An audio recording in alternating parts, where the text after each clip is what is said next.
Hello students, today we are going to learn poem number 2 pencil. આજે આપણે બીજા નંબરની જે પોએમ છે પેન્સિલ એના વિશે વાતચીત કરીશું, રાઈટ. હવે પહેલાં તો આ પોએમની અંદર આપણને શું કહે છે તો કે અહીંયા એક નાનકડી એવી દીકરીની વાત છે કે જે સરસ મજાના ચિત્ર દોરતી હોય છે પણ એને હોમવર્ક કરવું ગમતું હોતું નથી, રાઈટ. એટલે આ પોએમનો એવો ભાવાર્થ છે કે બાળકને જે વિષયમાં રુચિ હોય, રાઈટ, એ વિષય એને પસંદ કરવા દેવો, એવો આ પોએમની અંદર ભાવાર્થ છે, બરાબર. તો આપણે શરૂ કરીએ પોએમ 2 પેન્સિલ. શું કહીએ અહીંયા તો કે માય ડોટર, મારી દીકરી, લિટલ ડિયર ડોટર, વહાલી નાની દીકરી. ડોટરનો સ્પેલિંગ જોઈ લેજો જરા, બરાબર. DAUGHTER. Lights a pencil. Lights મતલબ પ્રગટાવવું, પ્રજ્વલિત કરવું. હવે લાઇટ્સ અ પેન્સિલ મતલબ એ પેન્સિલને પ્રજ્વલિત કરે છે અથવા તો પેન્સિલને પ્રગટાવે છે. લાઇટ એટલે પ્રકાશ ન થાય, પ્રકાશ થાય પણ ક્યારે? જો એ નાઉન ફોર્મ હોય ને તો. અહીંયા એક ક્રિયાનું રૂપ છે. લાઇટ્સ અ પેન્સિલ મતલબ એ પેન્સિલ પ્રગટાવે છે. શાના વડે? તો કે વિથ અ શાર્પનર. જુઓ, વિથ અ શાર્પનર મતલબ શાર્પનર વડે, જે પેન્સિલને જેના વડે આપણે છોલતા હોઈએ, રાઈટ, એ શાર્પનર. એ શાર્પનર વડે પેન્સિલને પ્રજ્વલિત કરે છે, right. The sky of the white paper. હવે અહીંયા કવિની કલ્પના જુઓ. હવે એ જે આકાશ છે, પણ આકાશ કયું? The sky of the white paper. સફેદ કાગળનું આકાશ છે એના માટે, અથવા તો સફેદ કાગળ રૂપી આકાશ. Begins to be filled with light મતલબ એ શરૂ કરે છે, એ શ્વેત કાગળને, સફેદ કાગળને begins to be filled with light મતલબ પ્રકાશથી પ્રજ્વલિત કરવાનું શરૂ કરે છે. Begins to be filled with light મતલબ એ પ્રકાશથી એને ભરે છે, એ આકાશને, અથવા તો પ્રજ્વલિત કરે છે. Clear?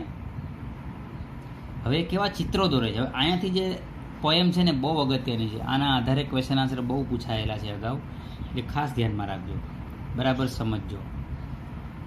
The black bird flying away with the tree. કેવા કેવા ચિત્ર દોરે છે એ છોકરી, રાઈટ.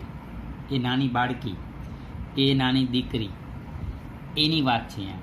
તો કે the black bird flying away with the tree. એક કાળું પક્ષી. હવે જો black bird flying away with the tree મતલબ વૃક્ષને લઈને જતું, વૃક્ષને લઈને જતું, અથવા તો આપણે એવું કહીએ વૃક્ષ સાથે ઉડી જતું એક કાળું પક્ષી. મતલબ એવું ચિત્ર દોરે છે કે જાણે કે પક્ષીએ એ વૃક્ષને ઊંચક્યું હોય, રાઈટ, એવું એ ચિત્ર દોરે છે. તો કે the black bird flying away with the tree એટલે કે વૃક્ષ સાથે ઉડી જતું કાળું પક્ષી, એવું એ ચિત્ર દોરે છે. Glasses on the I of the peacock. Glasses મતલબ ચશ્મા.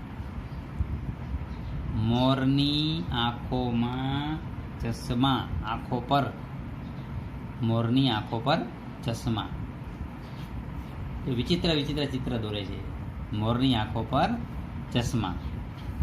The fire chariot flying in the air. હવામાં ઉડતો અગ્નિરથ. ફાયર મતલબ અગ્નિ, ચેરિયટ મતલબ રથ. હવામાં ઉડતો અગ્નિરથ, એવું એ ચિત્ર દોરે છે. The airplane walking on the road. Airplane ક્યારેય રસ્તા ઉપર ચાલે નહીં, પણ એવું ચિત્ર દોરે છે જાણે કે એરપ્લેન છે એ રસ્તા ઉપર ઉડતું. મતલબ પ્લેન, રસ્તા પર ઉડતું પ્લેન, એવું એ ચિત્ર દોરે છે. The lion having A conversation with the cow. Conversation શબ્દ યાદ રાખજો. કોન્વર્ઝેશન મતલબ વાતચીત. ગાયો જોડે વાતચીત કરતો સિંહ, એવું એ ચિત્ર દોરે છે. સિંહ છે ગાયો જોડે કદી વાતો કરે ના કરે, એ તો એનો શિકાર જ કરી નાખે. પણ એવું ચિત્ર દોરે છે કે ગાયો સાથે વાતચીત કરતો સિંહ, એવું એ ચિત્ર દોરે છે. પછી એ one eyed sun on the black tree. One eyed sun, એક આંખવાળો સૂરજ. ઓન ધ બ્લેક ટ્રી, કાળા વૃક્ષ પર એક આંખવાળો સૂરજ. With a patch of cloud over it, અને તેના ઉપર શું છે? પેચ એટલે ધબ્બા, ઓફ ક્લાઉડ ઓવર ઇટ. ધબ્બા શેના છે? વાદળના. તો એના ઉપર એક વાદળનો ધબ્બો, એ સૂરજ ઉપર એક આંખવાળું એ સૂરજ દોર્યો, બરાબર. તો એના ઉપર પાછું એક ધબ્બો વાદળનો, એવું એ ચિત્ર દોરે છે. A blue fish flying on the forehead of the cloud. A blue fish, એક ભૂરી માછલી. અ બ્લુ ફિશ, એક ભૂરી માછલી. ફ્લાઇંગ એટલે કે ઉડતી. On the forehead of the cloud. On the forehead of the cloud. Forehead યાને કે કપાળ. તો એક ભૂરી માછલી વાદળના કપાળ ઉપર ઉડતી. અ બ્લુ ફિશ ફ્લાઇંગ, ફ્લાઇંગ એટલે ઉડતી. એક ભૂરી માછલી ઉડતી, પણ ક્યાં? On the forehead of the cloud, મતલબ વાદળના લલાટ ઉપર, વાદળના કપાળ ઉપર. ફોરહેડ મતલબ કપાળ, right. The yellow butterfly swimming in the waterfall. The yellow butterfly મતલબ પીળું પતંગિયું. સ્વિમિંગ એટલે તરતું. In the waterfall. વોટરફોલ મતલબ આપણે જેને કહીએ છીએ ધોધ, રાઈટ. તો ધોધમાં તરતું એક પીળું પતંગિયું, બરાબર. તો એવું એ ચિત્ર દોરે છે. હવે આની અંદર તમારે ખાસ ધ્યાનમાં રાખવાનું છે કે કઈ કઈ કન્ડિશન છે દરેકની, રાઈટ. તો એ ખાસ ધ્યાનમાં રાખજો. બરાબર 1 વખત 2 વખત 3 વખત વાંચી જજો. માની લો કે તમને એવું પૂછાય કે ભાઈ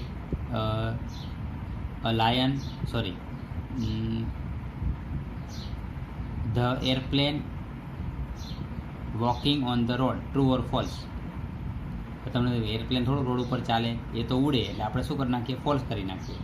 એટલે આપણે પોયમના આધારે એના જવાબ લખવાના હોય છે, બરાબર. એટલે અહીંયાથી જે છે ને, ક્યાંથી glasses on the peacock, the black bird, અહીંયાથી માંડી અને આટલું આ ખાસ તૈયાર કરવાનું છે, વાંચી જવાનું છે, બરાબર. ઓકે, આગળ. માય ડાર્લિંગ ડોટર, મારી વહાલી દીકરી. ડાર્લિંગ મતલબ વહાલી. ઇન હર એક્સ્ટસી, આ શબ્દ યાદ રાખજો. ACSTASY. એક્સ્ટસી મતલબ અતિશય આનંદ, અતિ આનંદ. આનંદની કોઈ સીમા ના હોય, એને કહેવાય એક્સ્ટસી. મારી વહાલી દીકરી તેના અતિ આનંદની અંદર, અતિ આનંદમાં.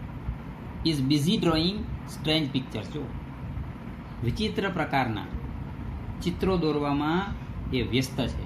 મારી વહાલી દીકરી અતિ ઉત્સાહમાં, અતિ આનંદમાં વિચિત્ર પ્રકારના ચિત્રો દોરવામાં વ્યસ્ત છે.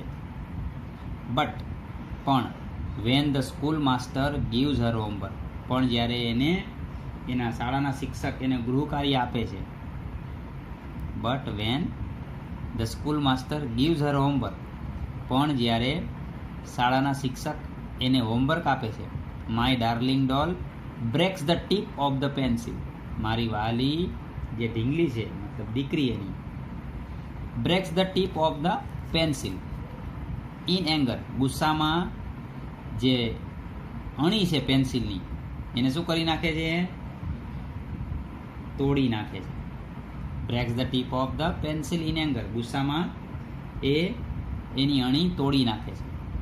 And the candle of the pencil is extinguished. જો અને પેન્સિલની જે પેન્સિલ રૂપી જે મીણબત્તી છે, and the candle of the pencil મતલબ પેન્સિલની જે મીણબત્તી છે, રાઈટ, ઇઝ એક્સટિંગ્યુઇશ્ડ. આ શબ્દ યાદ રાખજો. એક્સટિંગ્યુઇશ્ડ મતલબ ઓલવાઈ જવું. એ ઓલવાઈ જાય છે. Only the smoke remains. અને માત્ર ને માત્ર શ્વેત કાગળમાં ઓનલી ધ સ્મોક રિમેન્સ, માત્ર ને માત્ર ધુમાડો રહે છે. ક્યાં? On the sky of the white paper. સફેદ કાગળ કે જે આકાશરૂપી જે સફેદ કાગળ છે આપણે શરૂઆતમાં જોયું, એમાં માત્ર ને માત્ર ધુમાડો રહે છે. રાઈટ. તો આવી સરસ મજાની પોએમ છે. એના પોએટ હતા જયંત પરમાર. એટલે કહેવાનો મતલબ આમાં શું થાય છે કે માતા પિતાએ જે બાળકને જેમાં રસ છે, રાઈટ, એ જ કામ એને કરવા દેવું જોઈએ. આવો મતલબ થાય છે આ પોએમનો. રાઈટ. હવે આપણે એનું એક્સરસાઇઝ જોડે જોઈ લઈએ. એક્સરસાઇઝની અંદર આપણે જોઈએ એન્ટોનિમ્સ જોઈએ. કે તો આપણે અહીંયા C2 શરૂ કરીએ. C1ની બહુ જરૂરિયાત નથી.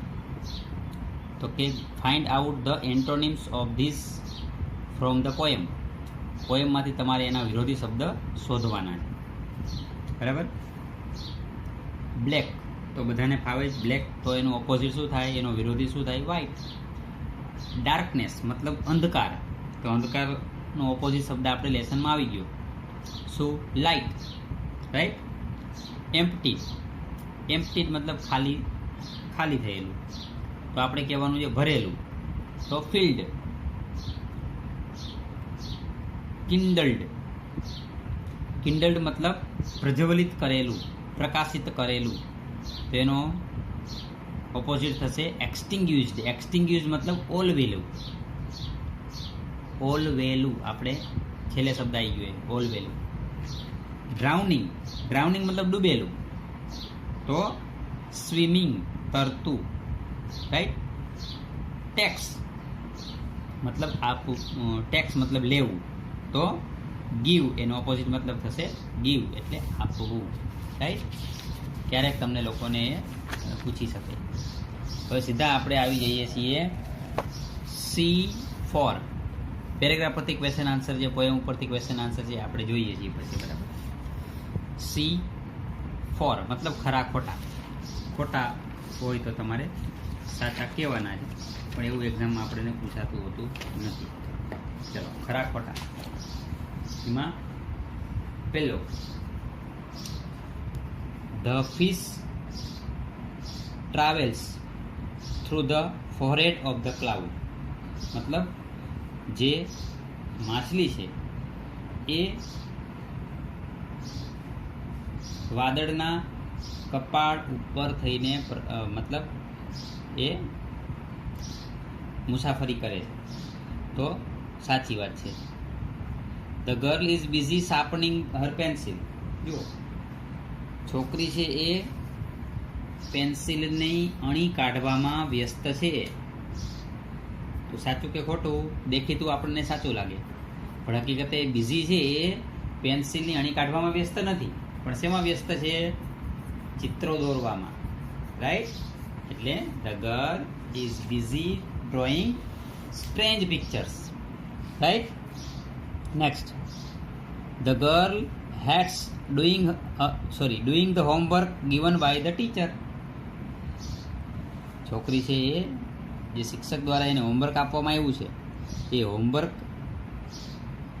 કરવાનું એ ધિક્કારે છે. તો બરાબર છે, સાચી વાત છે. એને હોમવર્ક કરવું ગમતું નથી. The airplane is flying through the clouds. The airplane is flying through the clouds મતલબ આપણે આ પોએમની અંદર એવું જોયું કે એરોપ્લેન છે એ ક્લાઉડમાંથી ઉડે છે, મતલબ વાદળમાં થઈને ઉડે છે? નહીં. આ પોએમની અંદર તો આપણે શું જોયું છે કે airplane is walking on the road, right? એવું એ ચિત્ર બનાવે છે. એટલે the airplane is walking on the road. હવે આવું તમને પરીક્ષામાં પૂછાનું કે the airplane is flying through the air, true or false? તો આપણે સામાન્ય એવું જ લાગે ને, સાચું જ છે, કારણ કે એરોપ્લેન તો છે આ વાદળમાંથી થઈને જ ઉડે ને, રાઈટ? પણ આપણે પોએમને આધારે જવાબ દેવાનો છે, એટલે રોંગ. અથવા એવું પણ પૂછાય the airplane is walking on the road. તો આપણે એવું થાય કે ભાઈ એરપ્લેન જે થોડું કોઈ રસ્તા ઉપર ચાલે, એટલે આપણે શું આપી દઈએ? એને રોંગ આપી દઈએ, બરાબર? એટલે ખાસ ધ્યાન રાખજો આ. તો the airplane is flying through the clouds, તો false. Next, 5th, the poet loves his daughter very much. કવિ છે એની દીકરીને ખૂબ ચાહે છે. તો કોઈ એમાં શંકા નથી, સાચું જ છે. દરેક મા બાપ એના દીકરીને કે દીકરાને ચાહતા જ હોય છે, રાઈટ? તો true.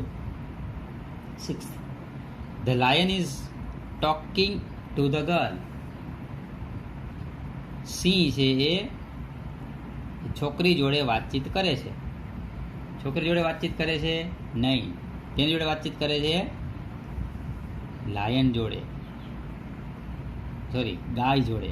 The lion is talking to the cows, right?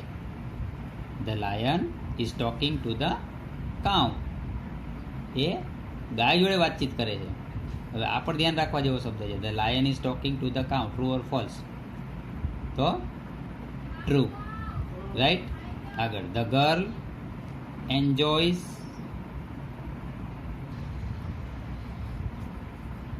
Next, the girl enjoys drawing pictures. છોકરી છે એ ચિત્રો દોરવાનો આનંદ માણે છે, તો right. The girl smashes the point of the pencil. છોકરી છે એ પેન્સિલની અણીને શું કરી નાખે છે? તોડી નાખે છે. then it is also a right answer, right? True. The sun doesn't have any patches of cloud over it. સૂર્યને, the sun doesn't have any patches of the cloud over it. મતલબ સૂર્યને કોઈ ધાબા નથી. જે વાદળ એના ઉપર છે, સૂર્ય ઉપર, એમાં કોઈ ધાબા નથી. તો ફોલ્સ. કેમ? તો કે the sun has a patches of cloud over it, right? એમાં ધાબા છે. 10th, the girl feels happy in making the picture of the animals only. છોકરી છે ફીલ્સ હેપી મતલબ ખુશ થાય છે. In making the picture of the animals only, માત્ર ને માત્ર પ્રાણીઓના ચિત્રો દોરીને. તો ટ્રુ. ક્લિયર? તો અહીંયા આપણે ખરા ખોટા જોયા. હવે જે પોએમ ઉપરથી ક્વેશ્ચન આન્સર હોય છે, બરાબર, એની થોડી આપણે ચર્ચા કરી જોઈએ. તો એની અંદર ખાસ જે પોએમ મેં કીધી ત્યાંથી જોવાનું છે આપણે. માની લો કે પોએમ લેવાની છે તમારે અહીંયાથી. ધ બ્લેકબર્ડ, અહીંયાથી ધ બ્લેકબર્ડ, અહીંયાથી માંડી અને conversation with the cow, conversation with the cow. આટલી આપણે 4 કે 5 લાઈન પૂછાતી હોય એક્ઝામની અંદર, એના આધારે ક્વેશ્ચન આન્સર હોય, બરાબર? તો ફરી એકવાર જોઈએ, વાંચી જઈએ અહીંયા સુધી. The blackbird flying away with the tree, glasses on the eyes of the peacock, the fire chariot flying in the air, the airplane walking on the road, the lion having a conversation with the cows, right? ચલો, તો પહેલો પ્રશ્ન હું તમને કહું છું poem ઉપરથી, બરાબર? તે કે અહીંયા લખ્યું છે કે vote is the blackbird doing. પ્રશ્ન પણ તમને બતાવું છું. પ્રશ્ન છે what is the blackbird doing. પહેલો પ્રશ્ન, vote is the blackbird doing. ચલો, બ્લેકબર્ડ છે એ શું કરે છે? What is the blackbird doing? તમારે આપેલું છે the blackbird flying away with the tree. પણ લખવું શું પડે? અહીંયા ઇઝ નથી જો વાક્યની અંદર, પણ જવાબ લખીએ છીએ એટલે લખવું પડે. The black bird is flying away with the tree. પ્રશ્ન શું હતો આપણો? What is the black bird doing? તો the black bird is flying away with the tree. Right, મતલબ એ ઝાડ લઈને ઉડી જાય છે. નેક્સ્ટ, બીજો પ્રશ્ન. સોરી, સેકન્ડ ક્વેશ્ચન અહીંયા આપેલો છે. What is strange about the peacock drawn by the girl? જોજો બરાબર ક્વેશ્ચન. વોટ ઇઝ સ્ટ્રેન્જ, શું છે વિચિત્ર એ મોરનું, જે મોર એ છોકરી દ્વારા દોરવામાં આવ્યો છે. Right, what is strange about the peacock drawn by the girl? તો શું છે? Glasses on the eyes of the peacock. તો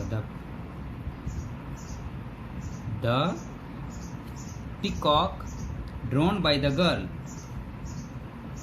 is wearing a glasses. wearing glasses મતલબ એને ચશ્મા પહેર્યા છે. wearing glasses એ આવે નહીં, કારણ કે એ પ્લુરલ ફોર્મમાં છે. બરાબર, સીધું લખી નાખો તોય ચાલે.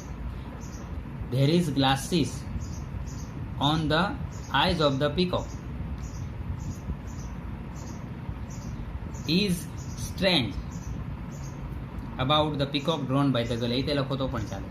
બરાબર, અથવા the peacock drawn by the girl is wearing a glasses એ તે લખો તોય ચાલે. Third question.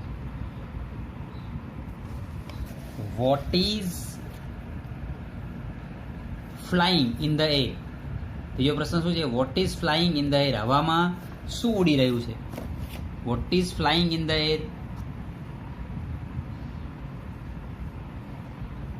સાવ સહેલું. તો the fire chariot is flying in the air. હવામાં શું ઉડી રહ્યું છે? તો કે the fire chariot is flying in the air. Right. Fourth question. What is walking on the road? What is walking on the road? રસ્તા ઉપર શું ચાલી રહ્યું છે? તો કે the airplane is walking on the road. જો પણ ઇઝ લગાડવું પડે. The airplane is walking on the road. Next question number 5th. Who are having a conversation? અહીંયા કોણ વાતો કરી રહ્યું છે? Who are having a conversation? તો કે the lion and the cow. The lion and the cow are having a conversation. એ લોકો જોડે અહીં વાતચીત થાય છે. રાઈટ. તો આવી રીતે તમને લોકોને પોયમ ઉપરથી ક્વેશ્ચન આન્સર પૂછાતા હોય છે. બરાબર, તો આ પોયમ છે એક વખત લખી જવી, એના સ્પેલિંગ પણ બરાબર જોવાના. બરાબર, અને બરાબર સમજવાની. મેં પહેલી પોયમમાં પણ તમને કીધેલું છે, વર્ડ ટુ વર્ડ આપણે એનું ટ્રાન્સલેશન ખબર હોવી જોઈએ. રાઈટ. તો ચલો આપણે આટલું રાખીએ છીએ. 2 પોયમ આપણે પૂરી કરી.